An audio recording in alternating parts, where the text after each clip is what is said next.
Hello my dear students. ये मेरी first video है क्लास 10th के बच्चों के लिए। और फर्स्ट चैप्टर जो मैं आप लोगों के सामने इंट्रोड्यूस करना चाहता हूँ वो इलेक्ट्रिसिटी है। एंड ये वीडियो अर्क शिक्षा केंद्र की तरफ से आप लोगों को प्रोवाइड कराई जा रही है। अर्क शिक्षा केंद्र जो भी बच्चे जो एफर्ट नहीं कर सकते आजकल के महंगाई में स्टडी को, उनको फ्री एजुकेशन भी प्रोवाइड करते हैं। एंड इन सब डिस्कशन को छोड़ते हुए हम लोग अपने टॉपिक की तरफ चलते हैं।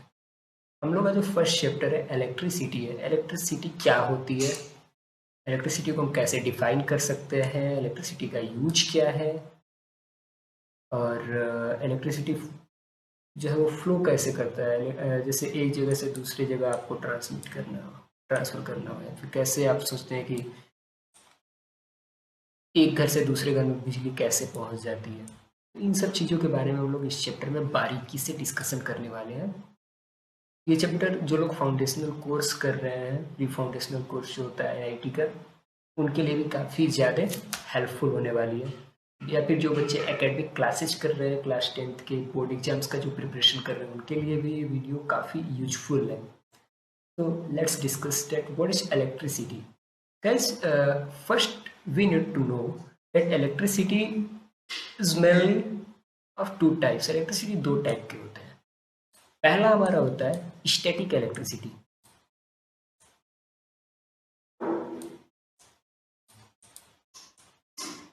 ओके। एंड दूसरा हमारा होता है करंट इलेक्ट्रिसिटी।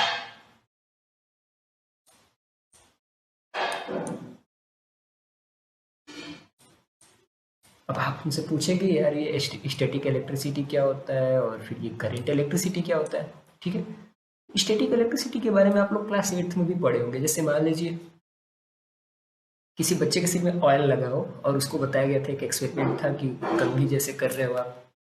कंघी करने के बाद जैसे ही आप कॉम्ब को ना नीचे टच करोगे या फिर कागज के टुकड़े करके और उसके बाद नीचे रखोगे, तो वो जो कागज का टुकड़ा है आपके कॉम्ब में आके चिपक जाएगा। एक्चुअली गाइस उस वक्त होता क्या है कि आप जैसे कंघी करते हो ना, उसमें एक फ्रिक्शनल फोर्स क्रिएट हो जाता है, और उस फ्रिक्शनल फोर्स के क्रिएट होने की वजह से एक फ्लो ऑफ इलेक्ट्रॉन्स, या फिर कह सकते हैं एक चार्ज जनरेट हो जाता है उस कॉम्ब के अंदर। और वो चार्ज क्या करता है, वो कागज के टुकड़े को अपने तरफ अट्रैक्ट करता है। वो किस वजह से होता है? Because of friction. जैसे आपके पास दो ऑब्जेक्ट है और उस दो ऑब्जेक्ट को आप एक दूसरे के साथ काफ़ी ज़्यादा रगड़ रहे हो, तो रगड़ने की वजह से क्या होगा, उन दोनों के बीच एक फ्रिक्शनल फोर्स क्रिएट हो जाएगा। और उस फ्रिक्शनल फोर्स के वजह से जो ऑब्जेक्ट है वो अपने तरफ छोटे छोटे पार्टिकल्स को अट्रैक्ट करना स्टार्ट करेगी। तो यहाँ भी क्या हो गया, इलेक्ट्रिसिटी हो गया। क्यों? क्योंकि ये भी तो एक अट्रैक्शन का काम कर रहा है ना, एक फोर्स का काम कर रहा है। इलेक्ट्रिसिटी भी क्या है, एक तरह का फोर्स ही तो है, एक तरह का एनर्जी ही तो है। तो वैसे ही फ्रिक्शन भी क्या है, फ्रिक्शनल फोर्स भी क्या है, या फिर ये स्टैटिक इलेक्ट्रिसिटी भी क्या है, स्टैटिक इलेक्ट्रिसिटी भी एक तरह का एनर्जी है, जो कैसे जनरेट हुआ, दो ऑब्जेक्ट्स के बीच फ्रिक्शन की वजह से। जैसे ये आपका ऑब्जेक्ट ए हो गया और ये आपका ऑब्जेक्ट बी हो गया। आप इन दोनों ऑब्जेक्ट्स को क्या किए, आपस में रब किए। रब करने की वजह से क्या हुआ, इसके अंदर एक फ्रिक्शनल फोर्स जनरेट हुआ, और उस फ्रिक्शनल फोर्स के जनरेट होने के वजह से इसके अंदर एक ऐसी एनर्जी आ गई इस ऑब्जेक्ट्स के अंदर कि वो उस एनर्जी के थ्रू जो भी छोटे पार्टिकल्स आप इसके पास ले गए उसको अपने तरफ खींचने लगे। ठीक है। So this is known as static electricity. Static electricity is caused because of the frictional force created by rubbing the two objects A and B with each other. Okay. Now, second we have to discuss on current electricity. So this current electricity is generated because of the flow of electrons. So we can say that electricity is nothing but it is the flow of electrons. Okay, so we can say that the flow of electrons is known as electricity. Okay, in second definition we can say that electricity is the most convenient form of energy. Why? Electricity को हम most convenient form of energy क्यों कर रहे हैं? हम इसको most convenient form of energy electricity को, यानी कि करंट इलेक्ट्रिसिटी को ट्रांसमिट कर सकते हैं, but we can't transmit static electricity over long. This is the difference between static electricity and current electricity. Current electricity को हम long distances तक transmit कर सकते हैं with a very small loss of energy. That's why we can say that electricity is the most convenient form of energy. Okay. आप सबके mind में एक क्वेश्चन उठ रहा होगा कि यार ये इलेक्ट्रिसिटी का यूज कहाँ पे होता है। सबको पता भी है, most of students know that what is the use of electricity, but यहाँ सबके लिए क्लासेस है तो बताना ज़रूरी है। यूज ऑफ इलेक्ट्रिसिटी, इलेक्ट्रिसिटी का यूज कहाँ कहाँ पे होता है। इलेक्ट्रिसिटी का यूज आपके घरों में होता है, घर में पंखे चलते हैं, लाइट चलती है, किसी किसी घर हीटर चलता है, एसी चलता है, कूलर, रेफ्रिजरेटर, तो हर जगह आपकी किस चीज़ की आवश्यकता है, आपको इलेक्ट्रिसिटी की आवश्यकता है। बिना इलेक्ट्रिसिटी का ये सब चीज़ें नहीं चल सकती हैं, ठीक है। सेकेंड आपका यूज आपने कहाँ पे देखा है, आप जब किसी मॉल्स वगैरह में जाते होंगे, city cart, city life and mega mart हो गया, जो भी होता है, जो भी मॉल्स हो, आप जहाँ जहाँ भी जाएंगे वहाँ आप इलेक्ट्रिसिटी का यूज देखेंगे। इलेक्ट्रिसिटी का यूज एक वाइड रेंज में है आजकल, हर जगह इलेक्ट्रिसिटी का, जब विदाउट इलेक्ट्रिसिटी कुछ भी पॉसिबल नहीं है, ठीक है। हम लोग पूरी तरह से क्या हो गया, इलेक्ट्रिसिटी के ऊपर डिपेंड हो चुके हैं। अगर हमें मोबाइल फ़ोन चलाना है विदाउट इलेक्ट्रिसिटी, हम उसे चार्ज नहीं कर सकते। मोबाइल फ़ोन के लिए हम किसके ऊपर डिपेंड है, इलेक्ट्रिसिटी के ऊपर डिपेंड है। तो इलेक्ट्रिसिटी का वाइड रेंज में यूज है। इंडस्ट्री के अंदर इलेक्ट्रिसिटी का यूज होता है मशीन्स को चलाने के लिए। अगर इंडस्ट्री में मशीन वर्क ना करे तो आपके पास जो तरह तरह के वैरायटी के प्रोडक्ट आपके सामने आते हैं वो नहीं आ सकेंगे। स्कूल्स में तो उसमें भी इलेक्ट्रिसिटी का ज़रूरत है। बिना इलेक्ट्रिसिटी के आपका कंप्यूटर रन नहीं कर सकता है, ओके। पंखे नहीं चल सकते, लाइट नहीं चल सकता। हॉस्पिटल्स में भी इलेक्ट्रिसिटी का यूज है। जो भी टेस्टिंग वगैरह होती हैं वो सब इलेक्ट्रिसिटी के ही थ्रू होती है। और जाहिर सी बात है, हॉस्पिटल में इंसान ही रहते हैं तो उनको भी पंखे की ज़रूरत पड़ेगी, लाइट की ज़रूरत पड़ती है, तो उसके लिए भी आपको इलेक्ट्रिसिटी की आवश्यकता पड़ेगी, okay. Next question arises that what is needed for electricity flow। अभी तो हम लोग देखा कि इलेक्ट्रिसिटी होता है क्या, हम लोगों ने समझा कि इलेक्ट्रिसिटी दो टाइप का होता है। वैसे इलेक्ट्रिसिटी बहुत से टाइप्स के होते हैं, but generally class 10th standard पे हमने बताया क्लास जो आपको जानना ज़रूरी है, एक स्टैटिक इलेक्ट्रिसिटी हो गया और एक करंट इलेक्ट्रिसिटी हो गया। स्टैटिक इलेक्ट्रिसिटी को आप दूर तक ट्रांसमिट नहीं कर सकते, लेकिन आप लॉन्ग डिस्टेंसेस तक करंट इलेक्ट्रिसिटी को ट्रांसमिट कर सकते हैं। लॉस ऑफ एनर्जी काफ़ी कम होता है, एनर्जी का लॉस काफ़ी कम होता है करंट इलेक्ट्रिसिटी में, इसलिए इसको कन्वीनियंट फॉर्म ऑफ एनर्जी भी कहा जाता है, ठीक है। हम लोगों ने पढ़ा कि करंट इलेक्ट्रिसिटी में फ्लो ऑफ चार्जेज की आवश्यकता होती है। तो यार अब इस इलेक्ट्रिसिटी को फ्लो करने के लिए क्या क्या चीज़ों की जरूरत पड़ेगी। जैसे मान लो हमने तो कह दिया कि काफ़ी दूर तक ट्रांसमिट कर सकते हैं, लेकिन कैसे, हाउ। सबसे पहले उसके लिए क्या आपको जरूरत पड़ेगी, सबसे पहले जो चीज़ की जरूरत पड़ेगी वो इलेक्ट्रिक चार्जेज की जरूरत पड़ेगी, जो हम इस चैप्टर में काफ़ी अच्छे से पढ़ने वाले हैं। और वो इलेक्ट्रिक चार्जेज होते क्या है, इलेक्ट्रिक चार्ज इलेक्ट्रॉन्स होते हैं जो कि फ्री होते हैं फ्लो करने के लिए, ठीक है। दूर तक फ्लो करने के लिए ये फ्री होते हैं, ठीक है। सेकेंड हमें क्या जरूरत पड़ेगी, एक पुश की जरूरत पड़ेगी, यानी क्या है, फोर्स की जरूरत पड़ेगी जो कि चार्जेस को मूव करा सके सर्किट के थ्रू। एंड थर्ड क्या जरूरत पड़ेगी, एक पाथवे की, एक रास्ते की जरूरत पड़ेगी, जिस रास्ते से जो हमारे चार्जेज जो उनको कैरी किया जा सके वन प्लेस से अनदर प्लेस तक। तभी तो इलेक्ट्रिसिटी का फ्लो होगा, तभी तो इलेक्ट्रिसिटी ट्रांसमिट होगा, ठीक है। यानी कि हम सिंपली इलेक्ट्रिसिटी को लिंक कर सकते हैं एक पाइप में बहते हुए पानी को। जैसे घर में भी देखे होंगे आप, पाइप से पानी बहता होगा, तो सबसे पहले जब आप मोटर चालू करते हैं तो एक फोर्स क्रिएट होता है। उस फोर्स को क्रिएट होने की वजह से जो ये पाइप है, इस पाइप के अंदर पानी चलते चलते आपके किचन तक पहुंचता है, आपके बाथरूम तक पहुंचता है। तो आपने क्या किया, सबसे पहले एक चार्ज दिया इसको, वो भी कैसा चार्ज, जो कि फ्लो कर सके।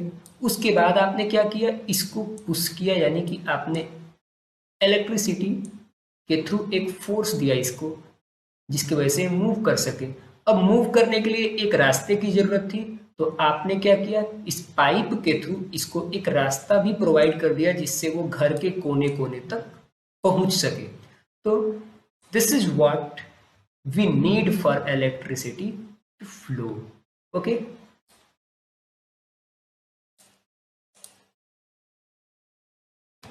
सो गाइज, अभी तक तो हम लोगों ने देखा कि इलेक्ट्रिसिटी फ्लो के लिए क्या क्या चीज़ों की नीड होनी चाहिए, इलेक्ट्रिसिटी होता क्या है। बट मटेरियल्स भी तो हमारे डेली लाइफ में बहुत से टाइप के होते हैं, जिनको दो कैटेगरी में डिवाइड कर दिया जाता है। पहला होता है आपका कंडक्टर, दूसरा होता है आपका इंसुलेटर। हमें ये तय करना होता है कि ऐसा कौन सा मटेरियल होगा जिसके अंदर इलेक्ट्रिसिटी फ्लो कर सकता है। तो बेसिकली गाइज, जो हमारा मटेरियल होता है वो दो टाइप का होता है। पहला होता है आपका कंडक्टर, दूसरा होता है इंसुलेटर। ये कंडक्टर क्या होता है और ये इंसुलेटर क्या होता है? कंडक्टर वो होता है जिसके अंदर इलेक्ट्रिसिटी, जिसके थ्रू इलेक्ट्रिसिटी फ्रीली पास कर सके। ठीक है। Conductors are those material through which electricity या फिर इलेक्ट्रिक चार्जेस कैन फ्लो। जैसे आपके मेटल्स होंगे, एलॉयज हो गए एंड ग्रेफाइट हो गए। ये क्या है? ये सब आपका कंडक्टर है और इसके थ्रू इलेक्ट्रिसिटी या फिर इलेक्ट्रिक चार्जेस आसानी से फ्लो कर सकते हैं। नाउ गाइस, क्वेश्चन अराइजेज कि यार ये एलॉय क्या होता है? मेटल्स तो समझ में आ रहा है, मेटल्स वो होते हैं जो लश्चरस हो, जिनके अंदर साइन हो, जो साउंड करे। ठीक है। लेकिन ये एलॉयज क्या होते हैं? ठीक है। तो एलॉयज जो होते हैं ना, वो होते हैं आपके मिक्सचर, एक तरह से कर सकते हैं होमोजेनस मिक्सचर हो सकते हैं। एलॉयज जो होते हैं, alloys are homogeneous mixture of two or more than two compounds। या तो ये दो मेटल्स से मिलके बने होंगे,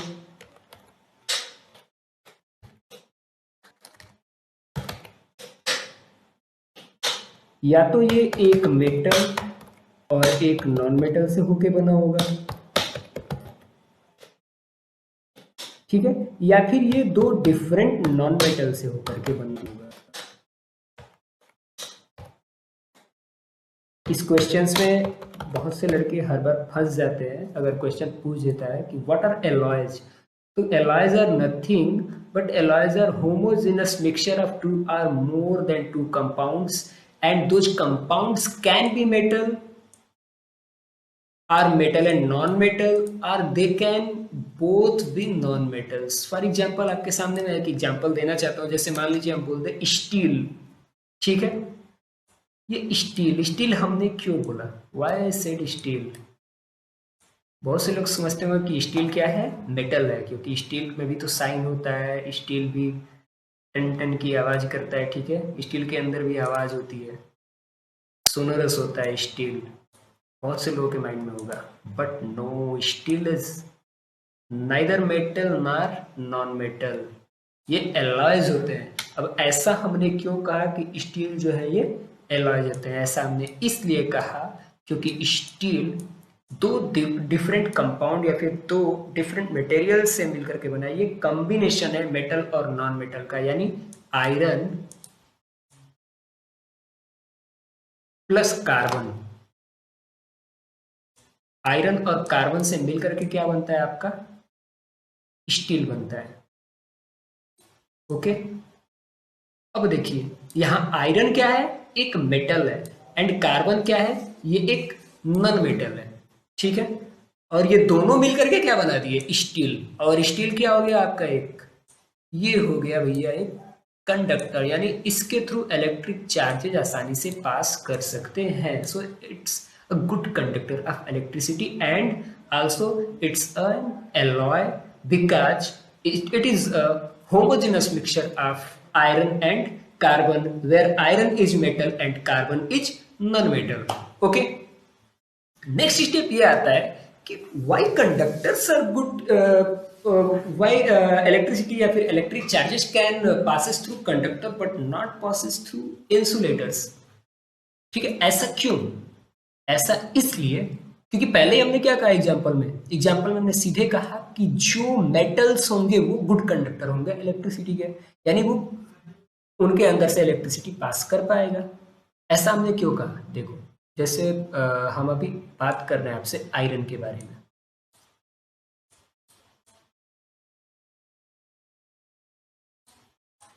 ठीक है। या फिर अगर हम बात कर ले आपसे जिंक के बारे में, ये भी एक मेटल है।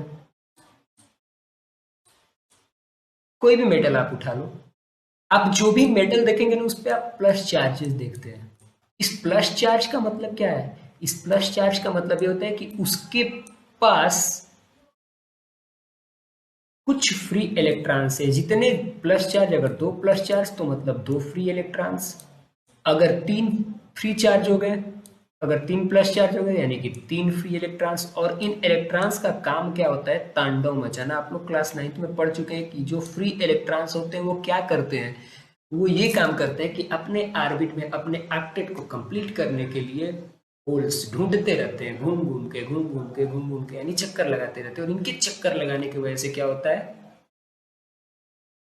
इनका एक पाथ जनरेट हो जाता है, एक इलेक्ट्रिसिटी जनरेट हो जाती है। अगर कोई भी अगर नन मेटल इनके पास लेके जाएंगे जिनको चार्जेस की जरूरत होगी, तो वो झट से उनके साथ पैचअप कर लेंगे। ये बॉयफ्रेंड हो जाते हैं, वो गर्लफ्रेंड हो जाती है, दोनों में तुरंत क्या होता है? पैचअप हो जाता है।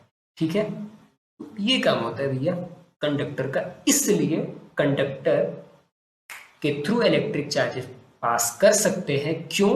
क्योंकि इसके पास फ्री इलेक्ट्रॉन्स होते हैं, जबकि इंसुलेटर्स के पास यानी नन मेटल्स के पास फ्री इलेक्ट्रॉन नहीं होते। आप लोगों ने पढ़ा होगा कि metals lose electrons and non metals gain electrons. Metals donor होते हैं, नन मेटल्स एक्सेप्टर्स होते हैं। ठीक है। तो क्योंकि कंडक्टर्स के पास फ्री इलेक्ट्रॉन्स होते हैं, इस वजह से इसके through electric charges freely move कर सकते हैं, पास कर सकते हैं। ठीक है। एलॉयज के थ्रू पास कर सकते हैं। क्यों? क्योंकि एलॉयज जो होता है वो होमोजेनस मिक्सचर होता है, दो या दो से अधिक कंपाउंड से मिलकर के बनता है।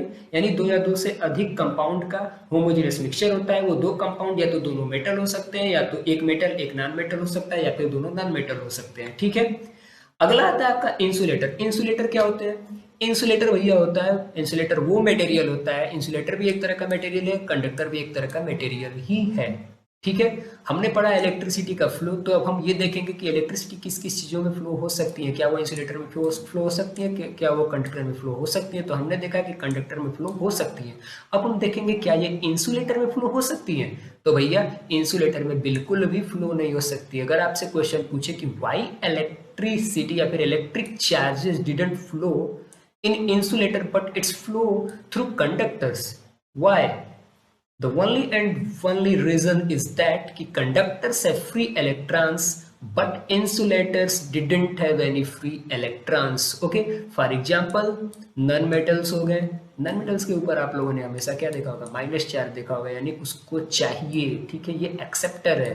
और उसके मेटल्स के ऊपर प्लस चार्ज यानी ये डोनर है, ये देने वाला है और ये लेने वाला है। ठीक है। Accept graphite. ग्रेफाइट एक ऐसा नॉन मेटल्स होता है जो कि कंडक्टर होता है किसका? इलेक्ट्रिसिटी का। क्यों? क्योंकि ग्रेफाइट के पास फ्री इलेक्ट्रॉन होता है। ठीक है। पेंसिल का नोक जो होता है वो ग्रेफाइट से ही बना होता है, उसको कभी भी आप प्लग नहीं करिएगा इलेक्ट्रिसिटी बोर्ड में, वरना बहुत जोर का झटका लगेगा। ड्राई वुड हो गया, ये नॉन मेटल्स हो गए, प्लास्टिक्स हो गए, माइका हो गया, ये सब क्या है? आपके इंसुलेटर्स हो गए, not non metals. Okay. So we can say that all non-metals except graphite are insulator, dry wood, plastics, mica, etc. These are known as insulators. Electricity passes only through conductors because they have free electron, but it can't pass through insulator because insulator didn't have free electrons. This is the only and one reasons behind it. Okay, I hope कि आप लोगों को काफ़ी अच्छा लगा होगा। So next we will discuss about electric current and electric charges. Then we will discuss about electric circuit. Okay, आपको इस चैप्टर में बहुत मजा आ रहा है, आने वाला है। बहुत ही इंटरेस्टिंग तरीके से मैं इस चैप्टर को बताने वाला हूँ आप लोगों को। आप लोगों के माइंड से कभी भी स्लिप नहीं करेगा, ये मेरा दावा है। बस आप लोग वीडियो पे बने रहिए और लुत्फ उठाते रहिए इन वीडियोज का। Thank you.